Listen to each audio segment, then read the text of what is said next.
আমি চলে যাচ্ছি। চলে যাচ্ছ মানে? কোথায় যাচ্ছ তুমি? বাবার বাড়ি চলে যাচ্ছি আমি। খবরদার, কোন রকমের বাধা দেওয়ার চেষ্টা করবে না তুমি আমাকে। কি রে মা, এত তাড়া দিয়ে আমাকে ডাকলি কেন? বাবা, আমি তোমার সাথে বাড়ি যাব, ওই জন্যই আমি তোমাকে ডাকলাম। বাবা জামাই, তোমার সঙ্গে কি মেয়ের গন্ডগোল হয়েছে? মেয়ে চলে যেতে চাইছে? হ্যাঁ বাবা, আপনার মেয়ের সাথে আমার খুব ঝগড়াঝাটি হয়েছে। মা, এসব কি শুনছি? জামাইয়ের সঙ্গে এত ঝগড়াঝাটি হচ্ছে কেন? কোনো ঝগড়াঝাটি হয়নি তো বাবা।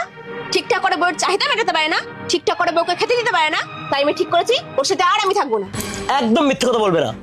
আমি তোমাকে ঠিকঠাক করে খেতে দিই না? বাবা, আপনি একবার ফ্রিজটা খুলে দেখুন তো। ফ্রিজের মধ্যে মাছ, মাংস, শাক, সবজি, দই, মিষ্টি সবই আমি ওর জন্য কিনে রেখেছি। আচ্ছা, আমি সব বুঝে গেছি। তুমি কেমন করে আমার মেয়েকে যত্নে রেখেছো সেটা আমি তোমাকে সব পরে বোঝাবো। এই মেয়ে চল, সংসার করতে হবে না। এই দেখো, মেয়েকে নিয়ে চলে এসেছি। একদম ঠিক কাজ করেছো। জামাই নাকি মেয়েকে খেতে দেয় না। জামা, তুই ভেতরে যা। আর তুমি এদিকে শোনো।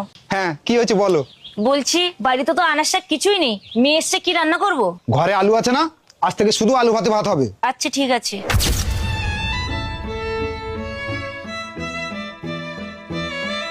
মা, কাল তো শনিবার ছিল, আলু ভাতে ভাত খেয়েছি, আজ কি রান্না হবে মা? মারে, আজ তো মাসের শেষ রবিবার, আজকে জল ঢেলেই ভাত হবে। আচ্ছা আচ্ছা ঠিক আছে, ওটা কোনো ব্যাপার না। মা, শনিবার রবিবার তো চলে গেল, আজ তো সোমবার, আজকে একটু মাছ রান্না করবে? একদম মাছের কথা বলবি না মা, আজকের মাসের শেষ সোমবার। মা, আজ তো মঙ্গলবার, আজ একটু মাছ মাংস করো। কি বলছিস মা? তুই জানিস না এটা অঘ্রাণ মাস? আমরা তো ভোর মাসটা এরকম নিরামিষ খেয়ে পালন করি।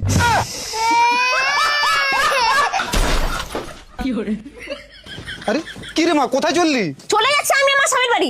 তোমাদের এখানে থেকে আমি না খেতে মারবো নাকি? ফালতু লোকজন কিছু খেতে চায় না। কি ব্যাপার তুমি? আমি চলে এসেছি। কেন? তুমি যে বললে আর আসবে না। সরি স্বামী, আমার ভুল হয়ে গেছে, আমি বুঝতে পারিনি, আমায় তুমি ক্ষমা করে দাও। বিয়ের পর একজন স্ত্রীর আসল ঠিকানাই হলো তার স্বামীর ঘর। তোমার বাবার বাড়ি তোমায় কি কেউ কিছু বলেছে? না না, আমায় কে কি বলবে? তাহলে তুমি আমার জন্য ফ্রিজ ভর্তি খাবার রাখো, তবুও আমি তোমাকে অবহেলা করেছি। কিন্তু দেখো, বাবার বাড়িতে আজ আমি 2 সপ্তাহ ধরে নুন ভাত খাইয়েছি। আরে মা, রাগ করিস না। চল চল, এবার তোকে ভালো মন্দ খেতে দেবো।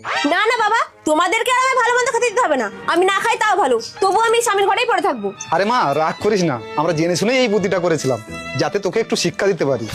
শোন মা, স্বামীর ঘর হলো স্বপ্ন সুখের আলয়, আর সেই ঘর থেকে যেই মেয়ে বেরিয়েছে তার কপালে দুঃখ ছাড়া কিছুই জোটেনি।